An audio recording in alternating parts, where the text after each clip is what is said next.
What's up? It's your favorite, your girl D.Woods, and I'm chilling with Grip Magazine.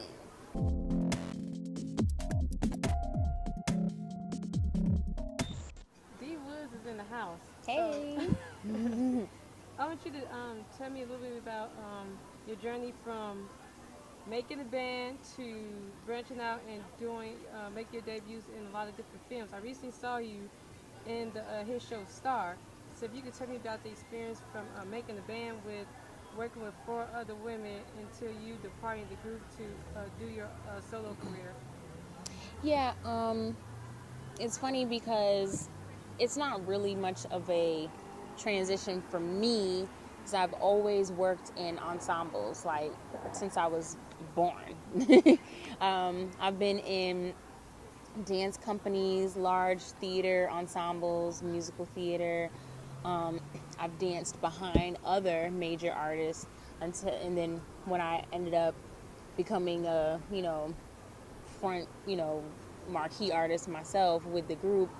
So, all these transitions is just like I was taught to learn how to be flexible. And it's just all about the work and the art and just putting your best foot forward. So, moving from the group into my own thing, it's just like I'm just going to keep doing the stuff that I love to do, stuff that I know how to do, connect with the people who seem interested to connect with me. And that's when I ended up developing my label, Wood Grain Entertainment, and putting out music, releasing music independently, and then merging with Sony Red Distribution. Um, yeah, just actually putting that whole label executive hat on.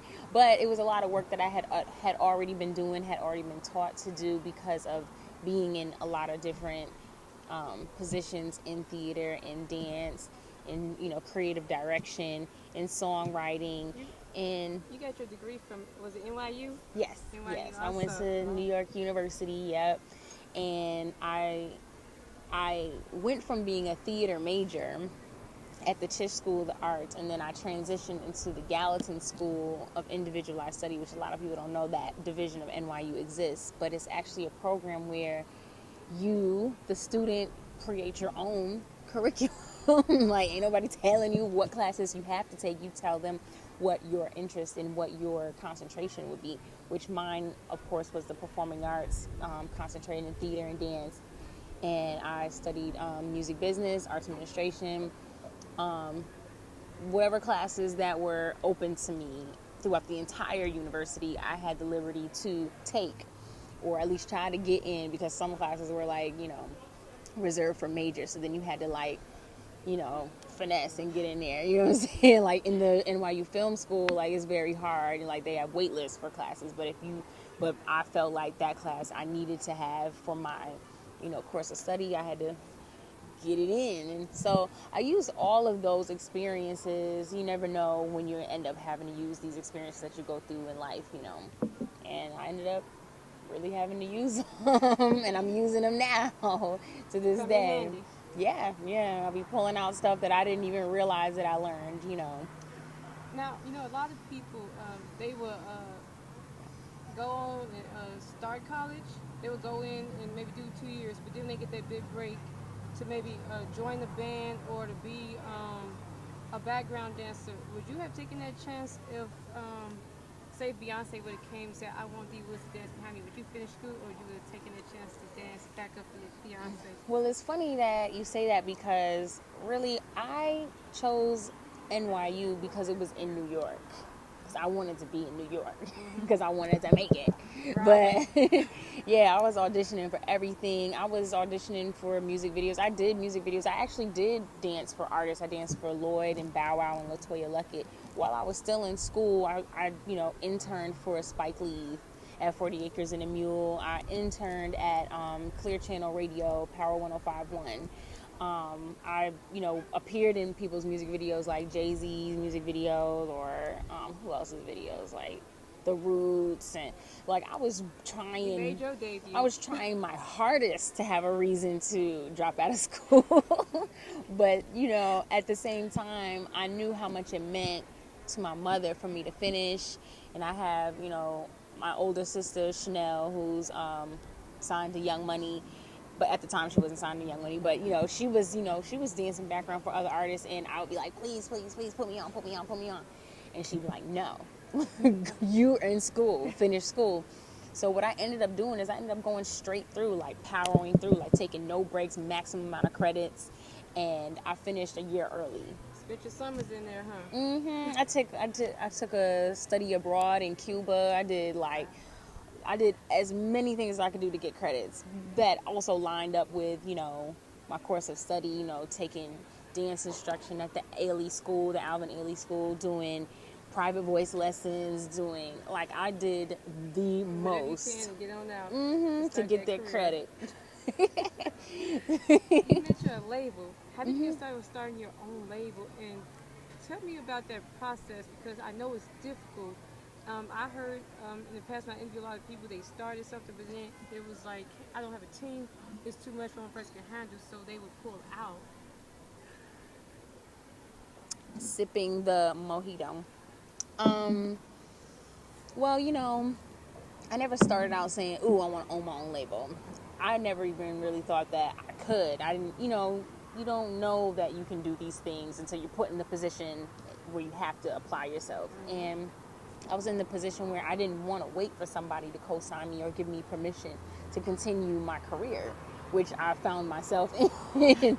So I just started doing stuff. I just started recording songs and shooting videos and,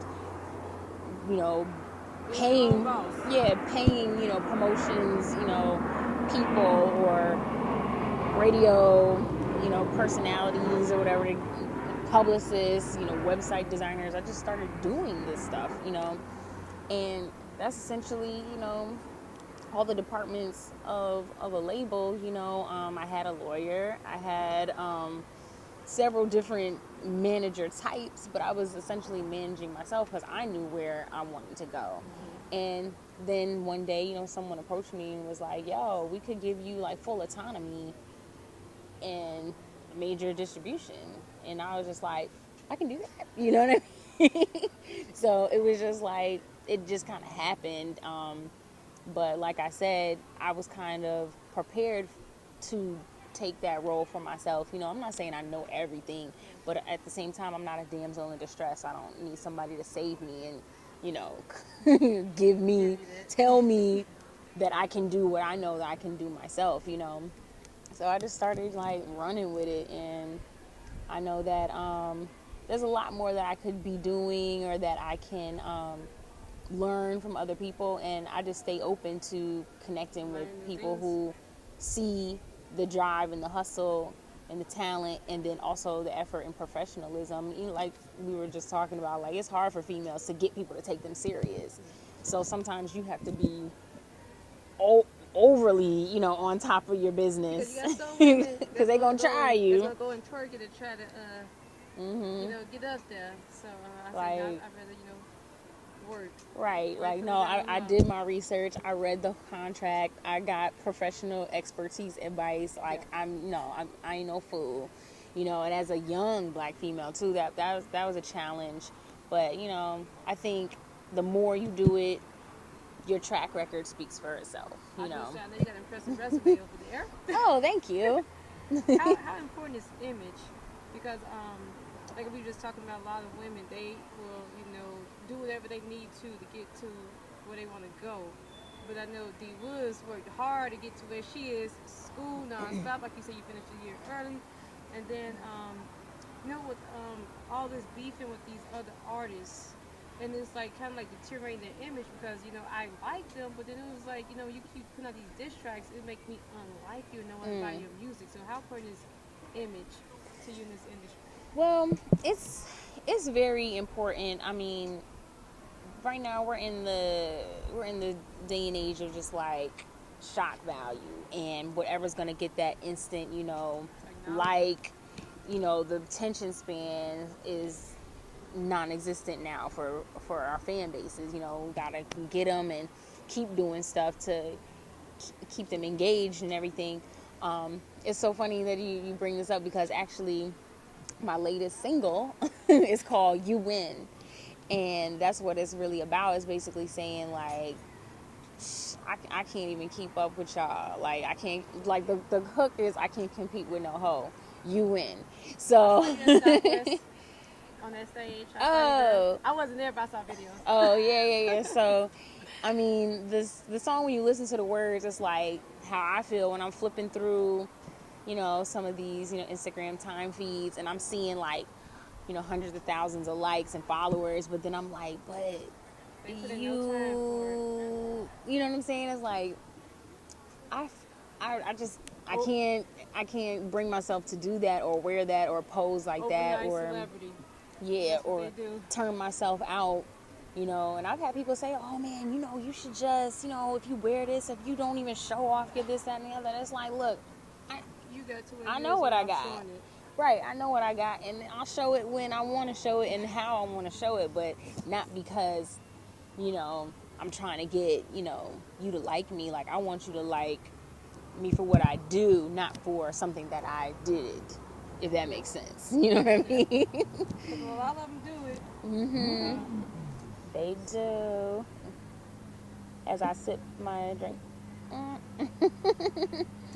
What kind of things inspire you to write when you The like songs I yeah. write, just life, I guess, Oh, hey. Um, he's loud. Okay, he's gone now. Okay, yeah, like I said, things that I kind of experience myself or I experience, through my friends vicariously or whatever, um, I always try to, I have a very like visual, interactive mind. So I'm always thinking of what it's going to look like on stage, or if this was a moment in a movie, how would it make me feel? Or if this is, if this was like, prom night or game night or like, those monumental times of your life that song, you could always go back to that song. So I always think of different things like that where it's like, this is going to make you feel like this, like, and I try to convey that in the music. I'm actually writing a screenplay now that I'll definitely be fitting some of this music into, because I know sometimes it's just my ideas are just too Over the top. over the top. So it's like I just gotta write the movie for it. So yeah. Friends. How important is it to have those real Real genuine friends? friends? Because when you're up here at the top, it's like everybody when you popping bottles, everybody there. But then it's like when you just slowly go under the radar and you stop popping the bottles, everybody's gone until they see you reach back at that level that they call that you were successful. And when you're not popping it, they feel like you're nobody. So how is that? Yeah, that's definitely like Kanye said, the song Real Friends, right? That's like probably one of the realest records that you could ever listen to. It was a really hard lesson for me. Like, it was a very heartbreaking real lesson that I had to learn that, oh, y'all not really my friends, you know what I mean? Or like everyone's not gonna make it, to the end of the movie with you. Like, we ain't gonna be all standing around at the top of the mountain toasting, you know what I mean? It might just be one or two of Some of them y'all. might get pushed off. Yeah. Right. But I do have like a handful of like real friends, like the people who, when I changed my number, they got the new one. But everybody else, like, y'all can follow me on Instagram, because that's the only place that that's the only place that you seem to really like give value to, you know what I mean, Mhm. of what somebody's doing. Like, we always have those, those memes where someone's like, you know not to bash her or anything, but it's like, you worried about Beyonce having twins, but you ain't even go to your best friends I do like that all day. new business. Like, I started my own business, or I'm pushing my new clothing line, or I did XYZ, and it's like you don't And no one hear. in sight. Yeah, ain't nobody celebrating that. I'm that one friend that posted those memes a lot because I tell people, y'all don't know Beyonce. You never met her. Right. You guys will pay $300 to see Beyonce in concert, but I'm selling a $20 T-shirt and they won't half off. But I'm like, when you go to They want it Beyonce for free. concerts, do they give you half off? You gotta pay up front to get that ticket. Right. So I completely understand with that friend zone. Right. I'm Right. sure, and even when you were in the group, everybody, I'm sure you got hit up with, can you hook me up with a ticket? Can I come to your concert? You know, Well, see, it was different then because I had I had a what's the word I'm looking for? I had like a fear or I was feeling like hypersensitive about people thinking that I changed. Like I got brand new. So I was super like, everybody come. I'm inviting everybody, you know what I mean? Cuz it's like I worked so long and so hard to get to that point, and now I'm like, y'all all should be happy for me. I want to share this with everyone. Like I really, and people took advantage of that. Like I was very naive, not knowing that people would take advantage of me. I thought that they really like had my best intentions, like they were really there celebrating. And then, like you said, like when I'm not on TV every Thursday night and the song's not playing in rotation every